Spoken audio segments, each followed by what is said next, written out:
Connect చేసినటువంటి మన పెంటాపూర్తి గ్రామ పెద్దలందరికీ మరి రైతులకు మరియు మన ఏఈఓ గారికి పంచాయత్ సెక్రటరీకి మరియు మా రెవెన్యూ సిబ్బంది అందరికీ మా యొక్క నమస్కారం.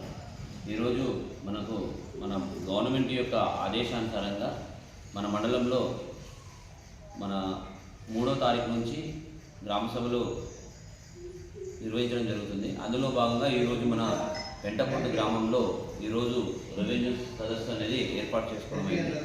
అయితే దీని యొక్క మెయిన్ ఉద్దేశం ఏంటంటే రైతులకు ఏమైనా సమస్యలు ఉంటే అంటే భూమి విషయంలో అది కూడా ఓన్లీ రికార్డ్ ప్రకారంగా మీకు ఎక్కడన్నా భూమి ఏదైనా కొన్న భూమి ఉంది అది మన రెవెన్యూ రికార్డులో రాలేదు అంటే ఆల్రెడీ రిజిస్ట్రేషన్ చేసుకోవడం అనేది జరుగుతుంది. అప్లికేషన్ కూడా మా వాళ్ళే ఫిల్అప్ చేయడం జరుగుతుంది. మా రెవెన్యూ సిబ్బంది దాన్ని మీ సమస్య నా దగ్గరికి వస్తే నేను చెప్తాను ఏం చేయాలనేది దానికి అనుగుణంగా వాళ్ళు అప్లికేషన్ రావడం అనేది జరుగుతుంది.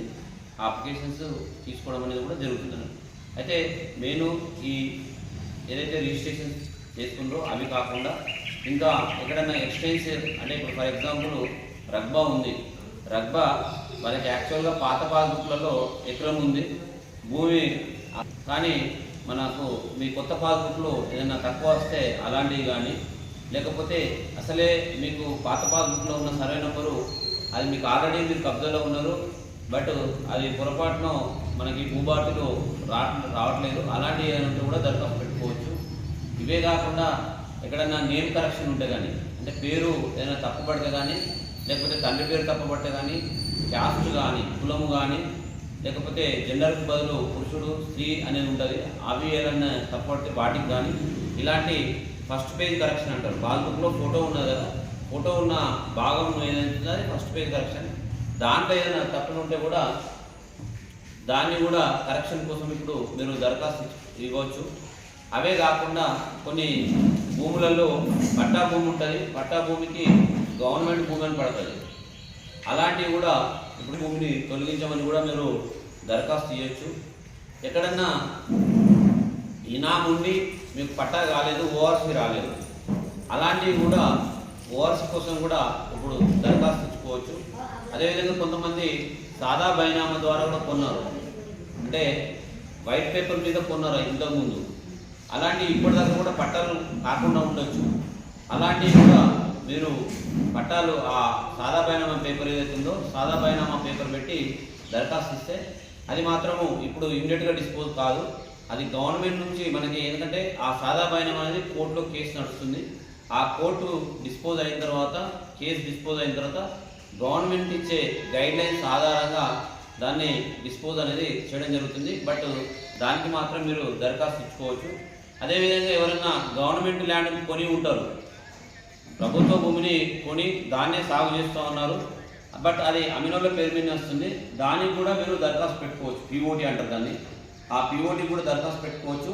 ఈ పిఓటి అదేవిధంగా సాదా బైనామా ఏదైతే ఉందో ఈ రెండు కూడా ఇప్పుడు డిస్పోజ్ కావు. అవి ఎప్పుడవుతాయంటే మళ్ళీ గవర్నమెంట్ నుంచి మనకు గైడ్లైన్స్ వచ్చిన తర్వాత అవి డిస్పోజ్ అవుతాయి. బట్ మీరు పిటిషన్ ఇస్తే అట్లనే పెండింగ్ ఉంటుందండి.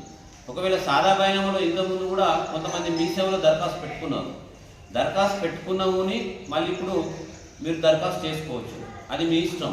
మేము వద్దాము ఇవ్వమనము బట్ పెట్టుకోవచ్చు. మళ్ళీ మీకు ఏదైనా డౌట్ ఉంటే సార్ ఆ రోజు మీరు పెట్టద్దు అన్నారు నేను పెట్టలేదు మళ్ళీ మాది రావట్లేదు అదేం కాదు మీరు దరఖాస్తు కూడా పెట్టుకోవచ్చు.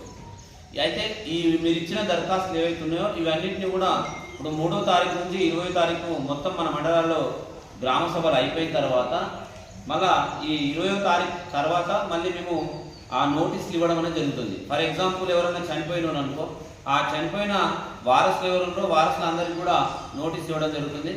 ఎవరైనా ఇంట్రెస్టెడ్ పార్టీస్ దాంట్లో ఎవరికన్నా ఆల్రెడీ ఆ చనిపోయిన వ్యక్తి వేరే వాళ్ళకి అమ్మి ఉంటే కనుక అలాంటివి కూడా వాళ్ళకు కూడా నోటీస్ ఇవ్వడం జరుగుతుంది. ఈ 20వ తారీఖు తర్వాత ప్రతి కేసులో నోటీసులు ఇచ్చుకుంటూ మళ్ళీ మోక పంచనామాలు చేసుకుంటూ గ్రామాలలో విచారించుకుంటూ ఆ సైడ్ పట్టదారుల యొక్క స్టేట్మెంట్.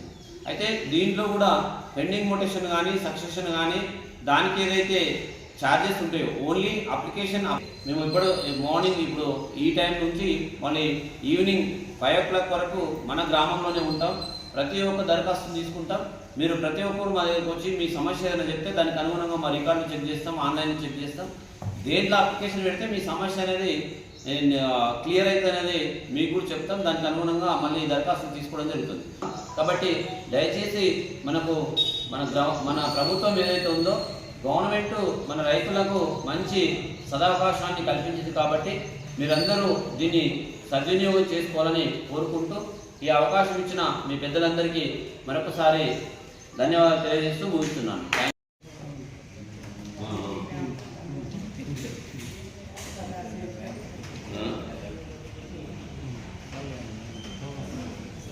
సరే, ఎంతనే ఉందో తీసుకోమన్నా.